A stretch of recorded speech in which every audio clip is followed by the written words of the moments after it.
Good morning, everyone. My name is Erin Kopek, and I'm the Marketing Director with Extra Help. You have joined us today for our Workplace Excellence webinar entitled Pregnancy Discrimination. Courtney Cox from Sandberg, Phoenix, and Von Goddard will be introduced momentarily. This webinar will last close to 1 hour. Keep in mind that you are in setup as listen-only mode, but there will be an opportunity to ask questions.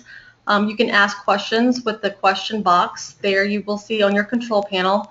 Feel free to type in your questions as the webinar proceeds, and I'll kind of relay those questions as we move along. So let's go ahead and get started.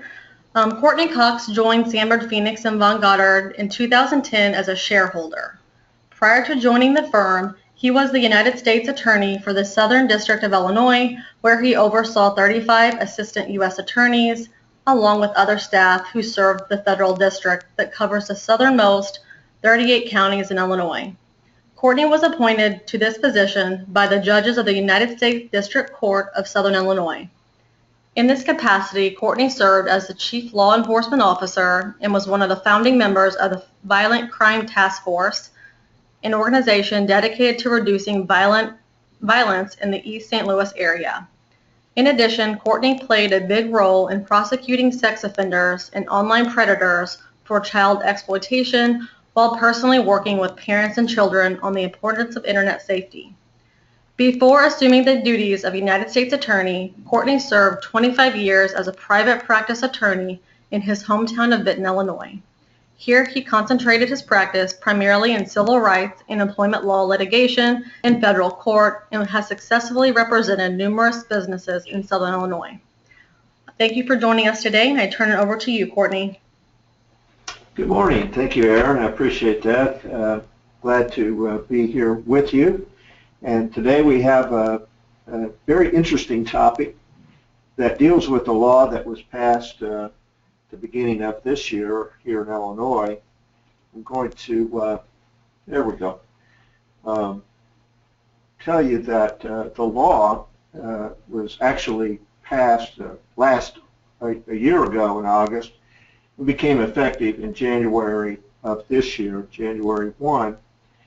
One of the important things you need to know about this is actually an amendment to the Illinois Human Rights Act. And you can find that act online, and I encourage you to take a look at the act itself at 775 ILCS 5. That's the Illinois Human Rights Act, and you can see the actual language of the act there, and I encourage you to look at that. One of the important things to remember is this Pregnancy Discrimination Act applies to employers of all sizes. That means if you have one employee, it applies to you. It also, you need to know that it not only applies to employees, but to people applying for a job, people who are probationary employees, or if they're full or part-time. In other words, it applies to everybody in the process of application through the time they are full-time employees. The other thing you need to know, it not only applies to pregnancy and to the childbirth itself, but any related medical or common conditions, the Act calls it common conditions, that would apply to that. So and we're not sure exactly how far that's going to go because the courts have not yet weighed in on this, but just how far is the reach of this Act? To what does it apply? Perhaps it would apply to a couple who are trying to get pregnant and having difficulty. It could apply to conditions that occur after childbirth and so on. And so we just don't know how far it goes. The other thing you need to keep in mind about this new Act is that it is much broader than the EEOC. The EEOC is the federal counterpart to the state act. And if you go online to the EEOC.gov, you can see their enforcement guidance on pregnancy discrimination that was passed back in July of 2014. And then if you look at the Illinois Human Rights Act amendments, you're going to see that the Illinois Act goes far beyond what the EEOC requires in terms of accommodation and so on.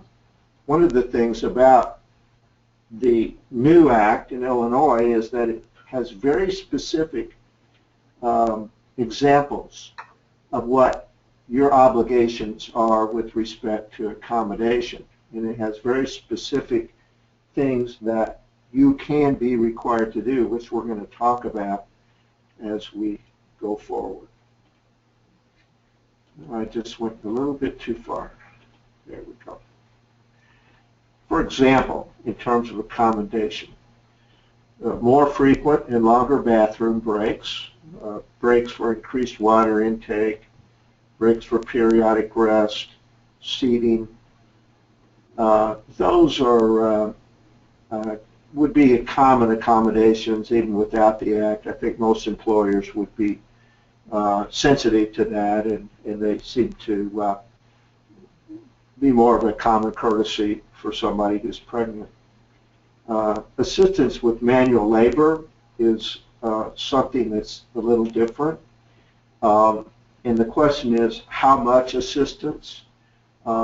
If you have just one employee, who will do the assisting? Those sorts of things.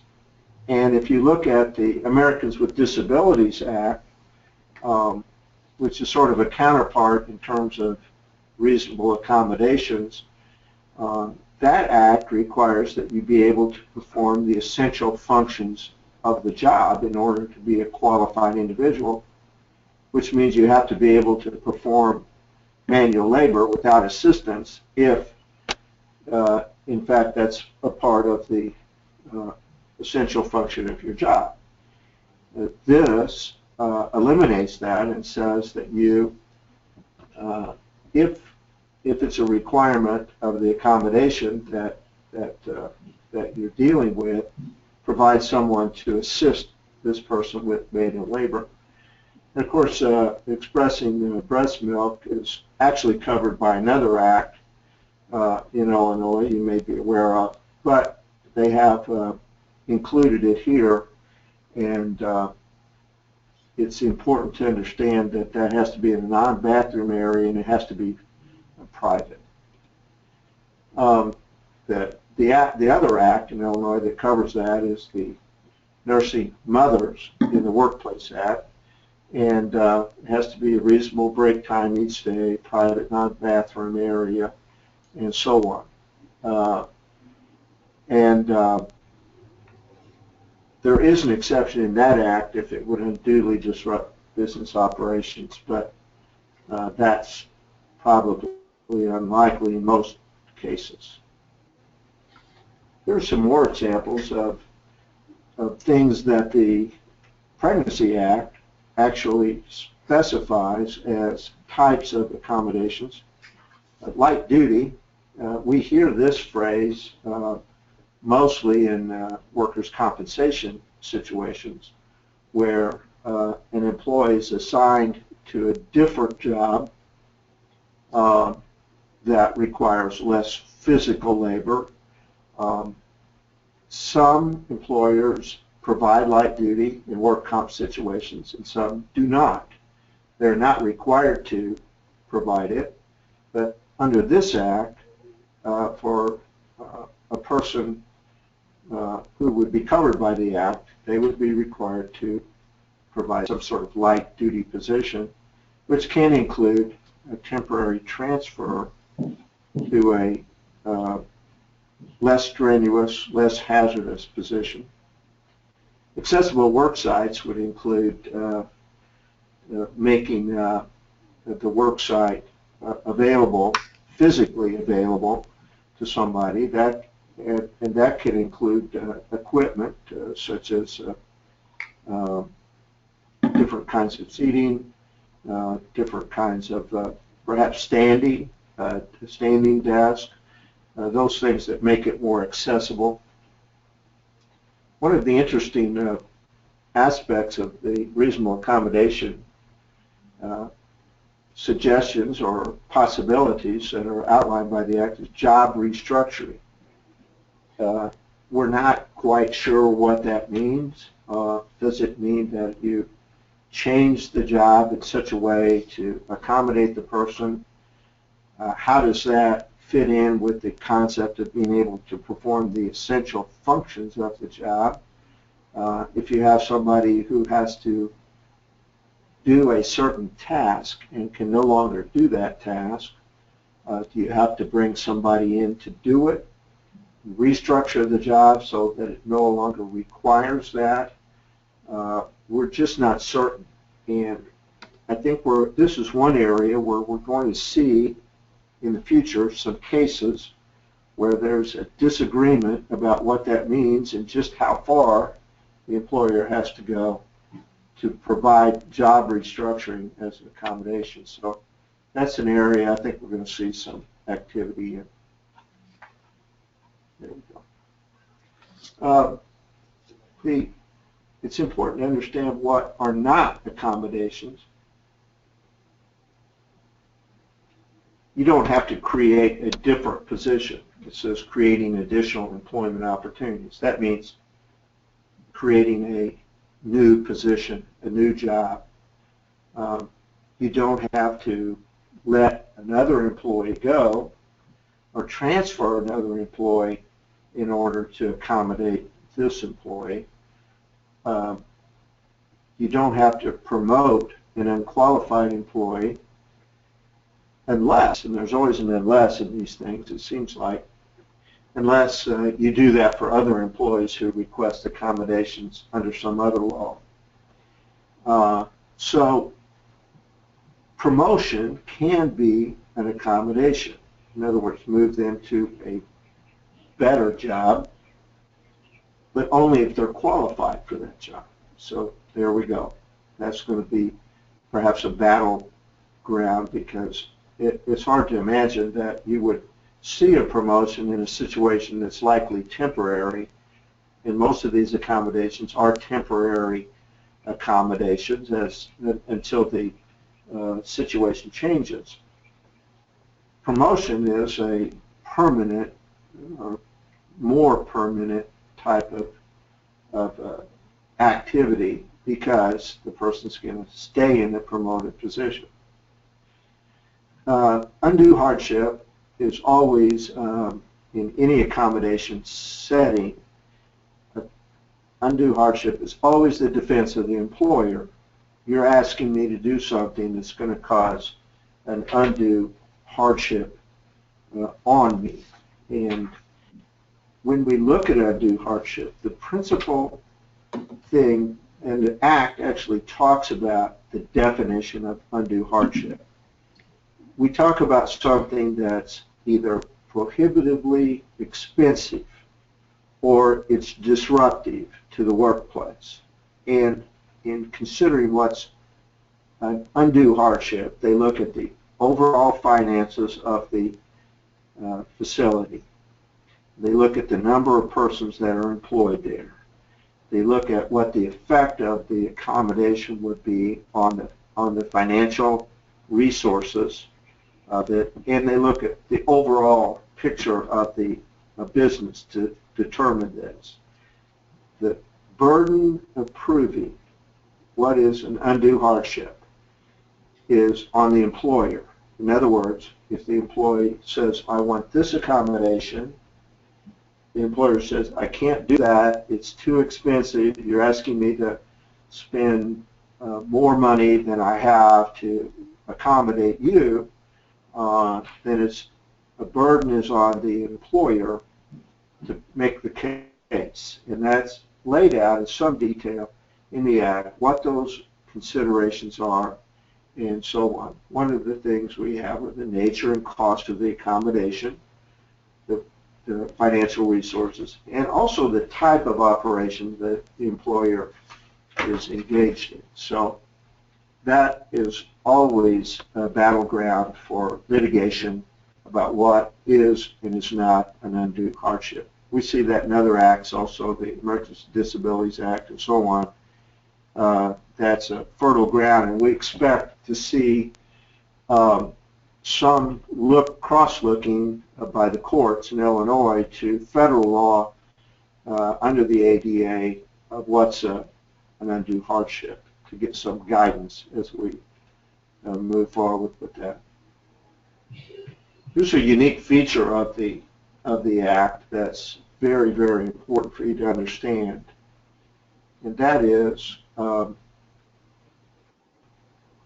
an employee does not have to accept the accommodation that you are suggesting. You cannot force an employee to take any accommodation. That sounds kind of funny because you think, well, I really may not want my employee to be taking an accommodation. That's going to be a problem for me. But a lot of times employers may want the employee to say, take leave. Why don't you take some time off and while this is going on? And the employee can accept that, but the employee can also refuse it. And specifically, the Act says you can't force an employee to take the leave if there's some other reasonable accommodation that you can provide. So here's another point of friction that's created by the Act. That is, when the employee and the employer aren't in agreement about, first of all, whether there should be an accommodation, and secondly, what that accommodation is. This Act really places the power over the accommodation in the hands of the employee and really ties the hands of the employer to a great degree in terms of what is going to happen with this accommodation.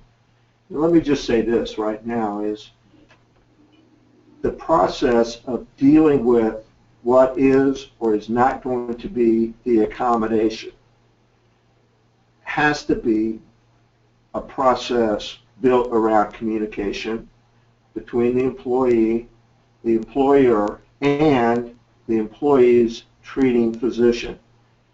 And unless you have that kind of communication, that dialogue going on, you're going to run into problems. And I suggest that employers be proactive in dealing with an employee who appears to need accommodations to make certain that they understand you're on board with accommodating them. You want to have this discussion. You want to have this dialogue. I will suggest to you also as employers that when you have those discussions, that you be certain that you document those. You make notes about what was discussed, when it was discussed, and what happened in that discussion. Because later, if you happen to have an employee who brings a claim, claiming later that you failed to adequately accommodate or some other way violated the Act, and you need to defend yourself, you need to have good notes that are kept in the employee's file, and if it contains medical information, it should be kept separately, confidentially, and privately. But you need to make notes about when it happened and what was said for the future. Let's talk about what you have a right to do in terms of requiring information from the physician. And you can require, and the employee is specifically said to have a duty to provide you with documentation regarding the accommodation and the need for it. You need to be careful in what you ask for, because whatever you ask for, first of all, must be job related. You are wanting to know basically what can, from a medical standpoint, what can this employee do and not do. Some physicians are pretty good about providing somewhat detailed information. Some physicians are not very good about it, and they don't provide you adequate information. You have a right to that information as long as it relates to what this employee can and can't do in terms of their job. This is a good time to take a look at your job descriptions so you can use those in this situation to adequately describe what this employee does. And it has to be consistent with the business necessity. In other words, why do you need this information? Does it have to do with your business, or you just sort of want to get some personal information? It has to do with your business. And it has to be the same type of information you would use relating to a disability. In other words, what type of information would you ask for under the ADA, the Americans with Disabilities Act? And so you're limited in what you can ask for, but for the things you can ask for, you have a right to this information documented, and the employee has a duty under the Act to provide you with this documentation. And the things you can ask for is the medical justification for the accommodation. For example, if an employee says, I need this specific accommodation, you have a right to know from the physician, what is it that justifies this from a medical standpoint? What is the condition that creates the need for the accommodation? You also have a right to know what accommodations that the medical provider, the physician, believes would be appropriate. That helps guide you into what types of accommodations you should be looking at. And finally, and maybe most important, you need to know, when does the need for accommodation begin and how long will it last? You need to know as much as you can from the physician. These two dates, when does it begin? How long will it last? You have a right to that information. You're probably going to get I don't know how long it's going to last, but when you can get that information, it's important for a lot of reasons. One of the reasons is it helps you to plan. If one of the accommodations is light duty, for example, you need to know how long that's going to take place so that you can plan your workforce around that. Now, built into this Act are protections for employees who come under the Act and who need accommodation. Almost all of these acts, ADA and other acts, contain this. Obviously, you cannot use the employee's need for accommodation as the basis for any employment decision whatsoever. Well, what's an employment decision? Clearly, termination is an employment decision, a decision to stop the employment relationship. That obviously can't be the basis of it. And you see that at the bottom. It says you can't retaliate. One form of retaliation is termination. If you're going to request an accommodation, you're fired. You can't have the job anymore. That's rare. Most employers are not going to do that because they know that that's an easy case for a plaintiff to make. So look at other types of employment decisions. Discipline is another one. A person who, and we usually see this in the form of a person's been a good employee, they've never had discipline, they ask for an accommodation, all of a sudden they're written up 2 or 3 or 4 times in a short period of time. You look at the cause of that, and all of a sudden you see a difference in the way the person was treated before and after the request for the accommodation. But what are some other ones? Well, cut and pay, moving somebody from a full-time to a part-time position. Use your imagination for all the different things that can happen between an employee and an employer, and you wonder just how far this would go. One of the things we're not certain about is in terms of an adverse employment action. In other words, under federal law, if I create a very hostile working environment for an employee who's asked for an accommodation, that itself can be an adverse employment action. I have changed the tenor of the work environment from one that's friendly and welcoming and cordial to one that's hostile. And if you have enough of that hostility injected into the relationship, into the environment they work in, that can alter the employment relationship. That can make it an adverse employment action. Now, of course, the employee always has to tie the adverse action to the request for the accommodation. There must be a causal relationship between the two that will be proved. That can be proved in a number of ways.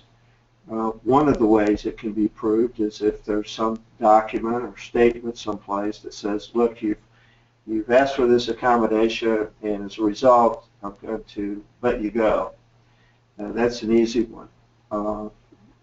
It's obvious. There's a direct evidence of the tie or the connection between the request for the accommodation and this action that you're taking. Again, that's rare. You hardly ever see that. So these cases are typically built on circumstantial evidence.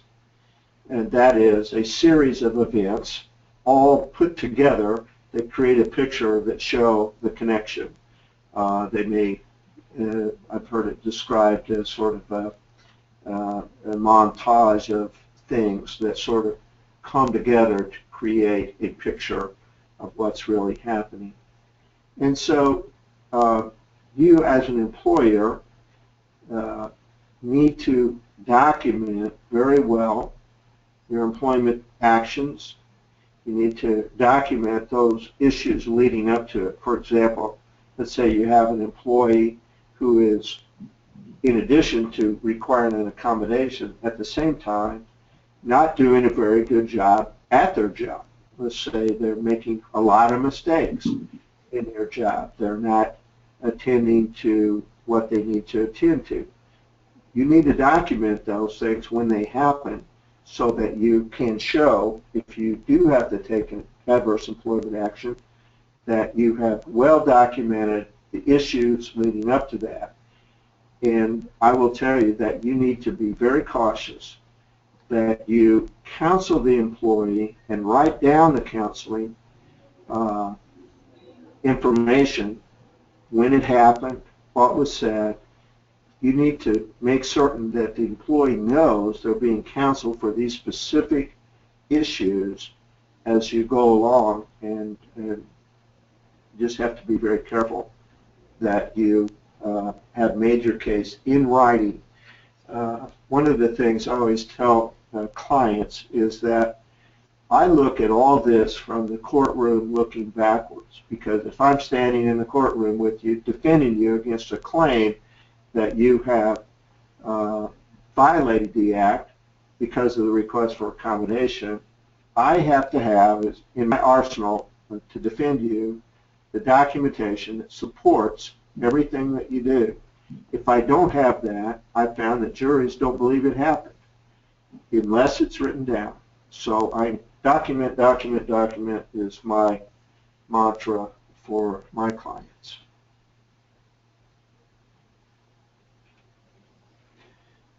All right, let's say the time for accommodation has ended. maybe the employee's been placed on light duty, maybe been transferred to another job temporarily, maybe has taken time off, whatever it is. It's time to come back. Do you have to restore the employee to the job? Yes, you do, with some exceptions. There's the undue hardship exception. What does that mean exactly? I'm not certain yet.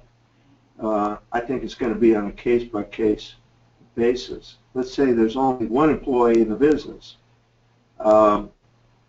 You had to hire somebody to take their place. Is it an undue hardship to let that person go and bring this person back? We just don't know the answer to these things. But I think you would look at the same factors you look at in terms of accommodation, in terms of undue hardship, the cost on the company, the disruption to the business, and all those issues.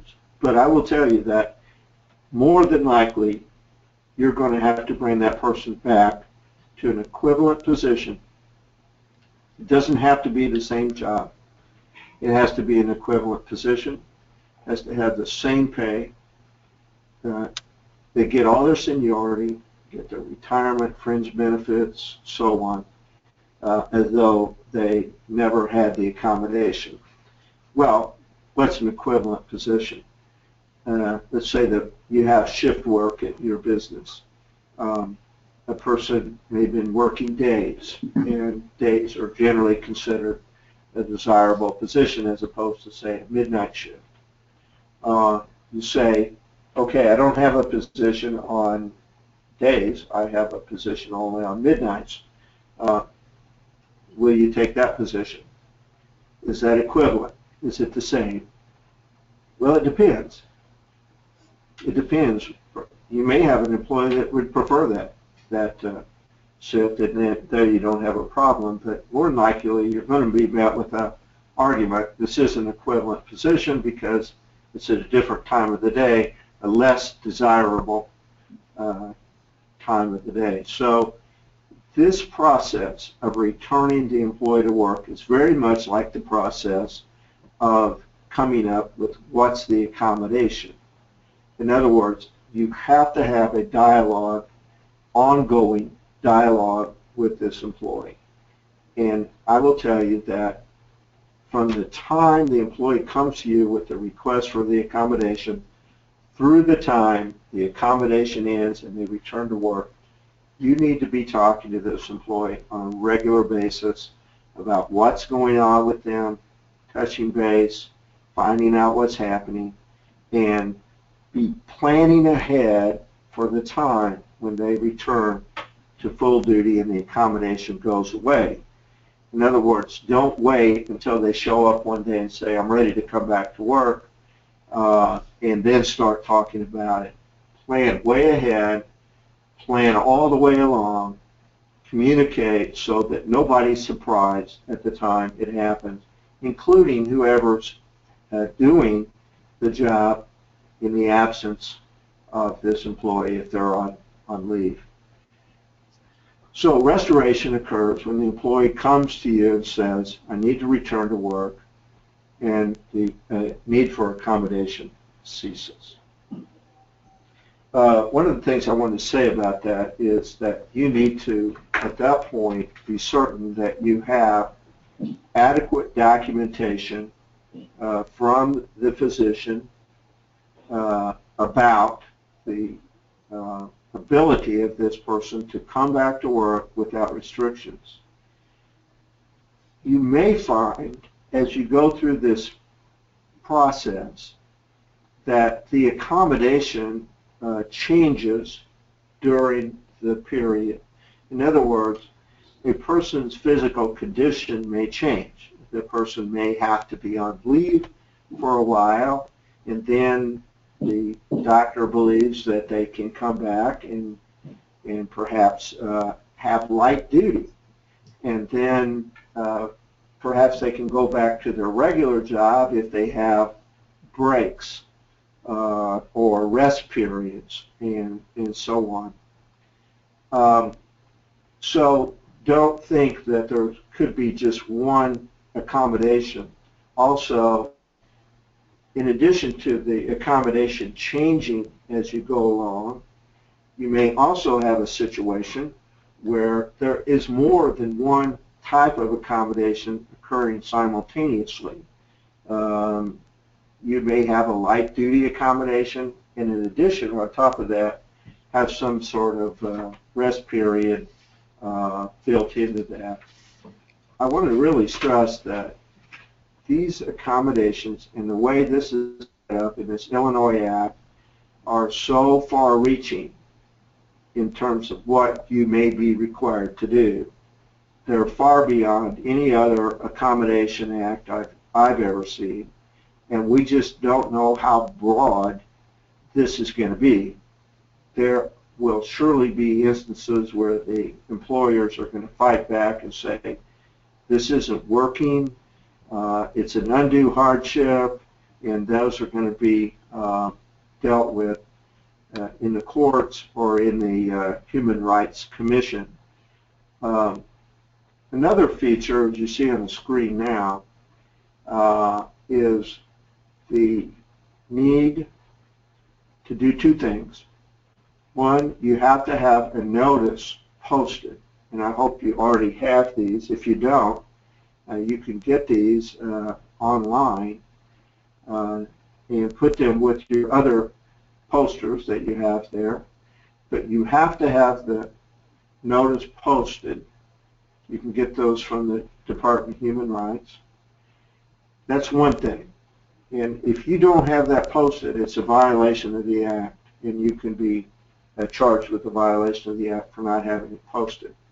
The second thing you have to do, and I've never seen this before in any other law, is you have to have information in your employee handbook about the employee's rights under the pregnancy discrimination law.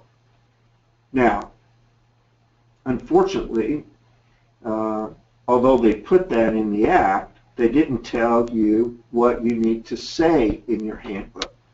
What information must you include? What rights must you explain? But if you don't have a section in your handbook that deals with this specific Act, outlining the person's rights under the Act in your handbook, that itself is a violation of the Act, and you can be charged with that. So it's absolutely crucial that your employee handbook contain that information. And I'm going to go even further and suggest that you put those rights in writing, have the employee read them, and sign it saying that they have read it, they've understood it, and then place that document in the employee's personnel file so that you have proof that you have provided that information.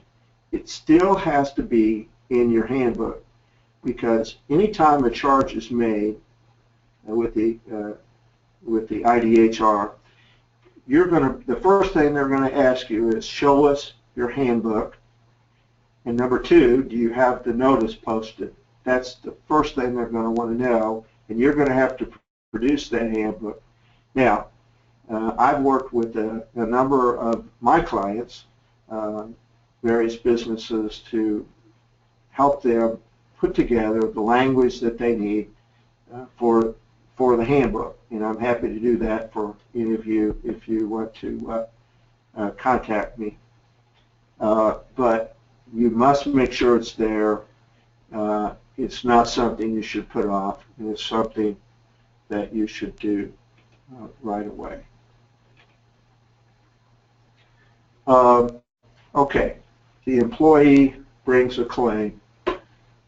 That's not a good day for you. I can tell you the Illinois Department of Human Rights is almost the opposite of the EEOC, which is their federal counterpart. The EEOC does very little investigation. They generally do not bring any suits or anything like that. They'll take a look at some information and determine if they're going to go ahead or not do anything. They do almost no enforcement. That's a much easier situation to deal with than the IDHR. The IDHR goes to the other extreme, and they will investigate a claim to the nth degree. You'll have to provide a lot of information, provide statements. The investigators will hold a fact-finding conference. You'll have to be there. And it's just not a place you want to be, because as an employer, it's very labor-intensive, it's expensive. You need legal counsel to know how to get through that process. It's a very difficult process, and it's one you really don't want to be in. But if you do, what are the remedies that you could be looking at and perhaps liable for? Of course, back pay and lost wages in the case of a termination, compensatory damages for emotional distress, and these are unpredictable. Each case is different. We can see some pretty large damages depending on what happened. For example, a hostile environment that's being created that's pretty pervasive and really cause some medical issues or other problems. Those can result in some pretty good damages. On the other hand, if it's just a small violation, you're probably not looking at much there.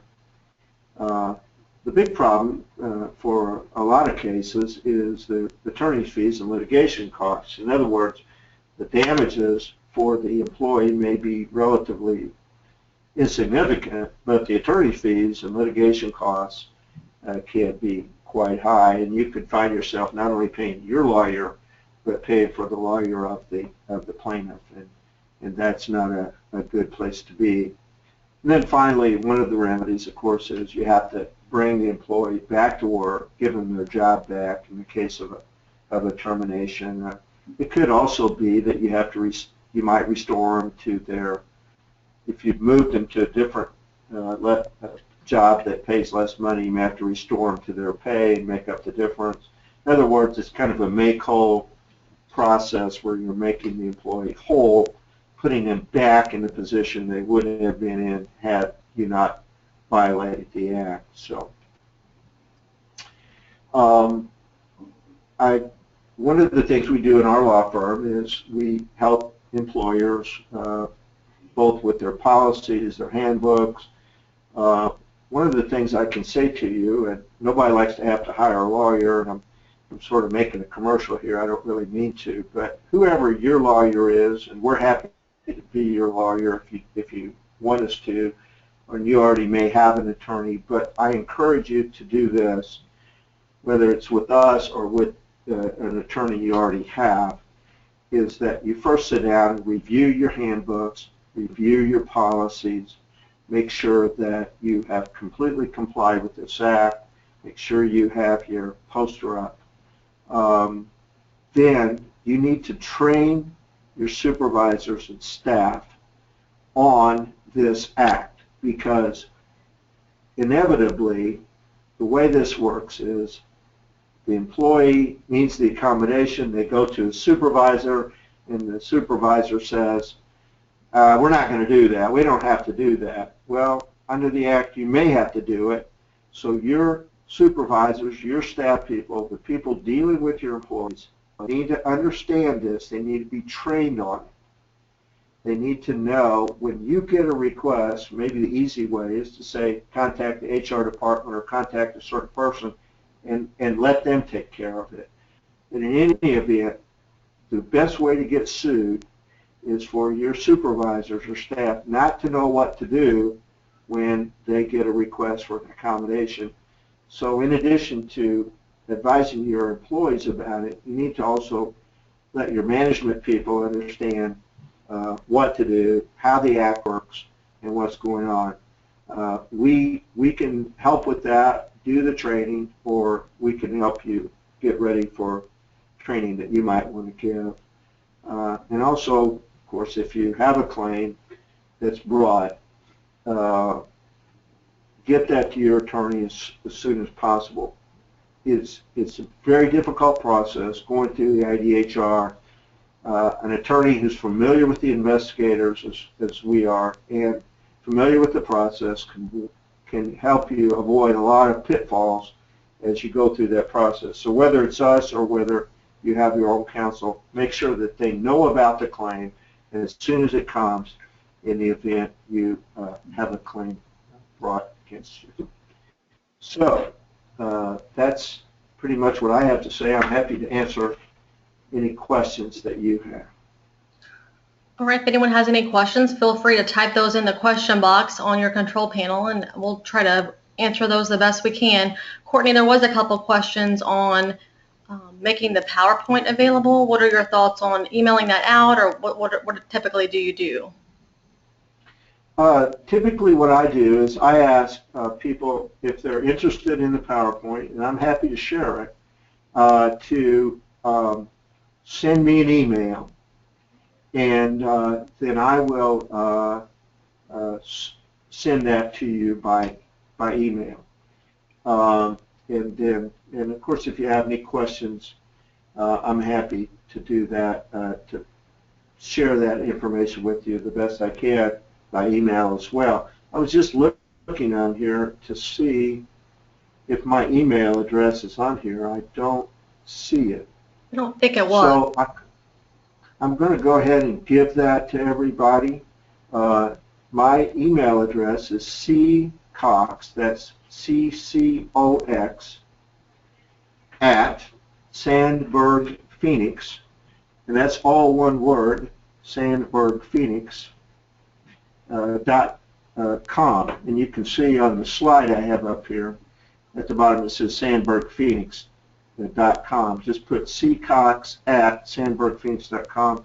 Send me an email if you have a question. One of the things that someone may have a question about, and I don't know the answer yet, is if the person is on leave, do you have to pay them?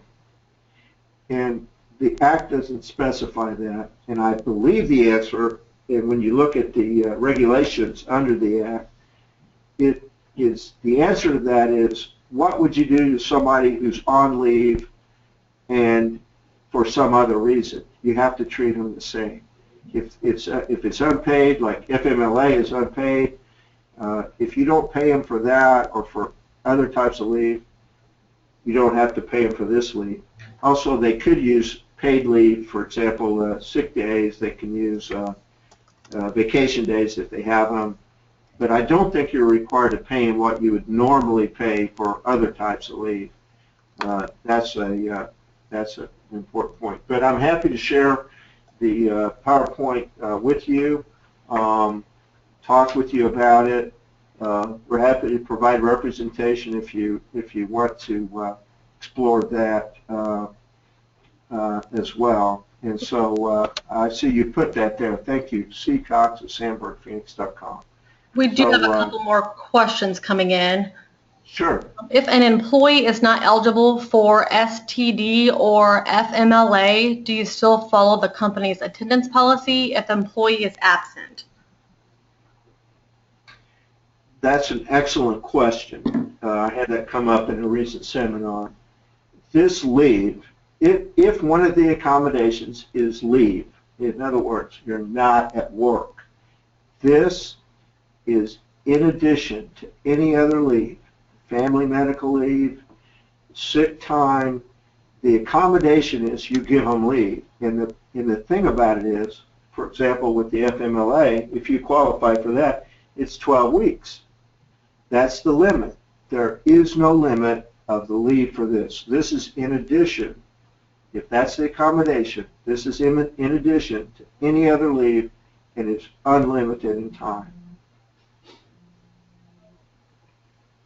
All right, someone also asked, if someone has used all of their personal time and they call off 3 days a week because of morning sickness, what do you do? Can you coach them about attendance? Well, again, this is, I think people are probably realizing the breadth of this new law is that if the accommodation is leave, in other words, being called off for morning sickness that's related to pregnancy, that is a leave you have to give, and it is unrelated to FMLA, your sick time, any other time. But I will say that you have a right to have the documentation from the physician that that is a requirement, and that is an accommodation you would have to make, I believe, if it's supported by the physician documentation.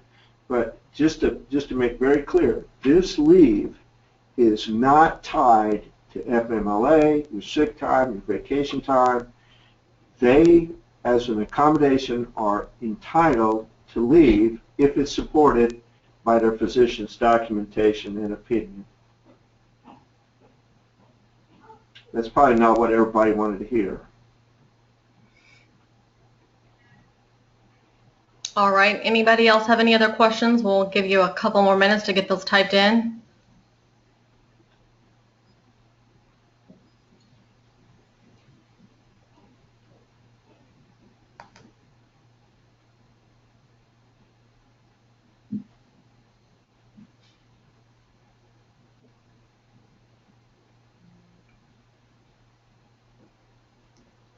I just had a message pop up. They can't believe it's not tied to FMLA. I agree, and this is where the undue hardship comes in. I mean, it's depending on the size of the employer, it can be a real hardship, and I'm not sure how that's going to play out. But it's unlimited. It's not tied to any other leave. It's in addition to any other leave, and I don't know how that's all going to play out in the courts, but it's probably the broadest and most far-reaching amendment I've seen. It's far beyond what's required under federal law or any other law, and I don't know that any other state has a law this broad in terms of what you're required to do. Here's another question. Whether an employee is at an employer for 1 day or 1 year, they are still eligible for this leave? Yes. And keep in mind, that's the short answer, yes.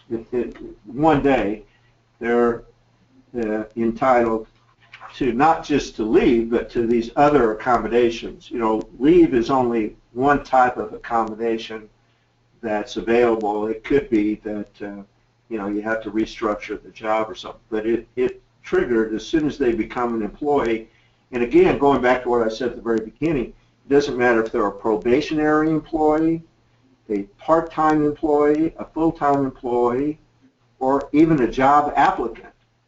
You cannot refuse to hire somebody because it looks like you're going to have to accommodate them if you hire them, and that is a real issue. And so any kind of employee it applies to, and it begins on day 1.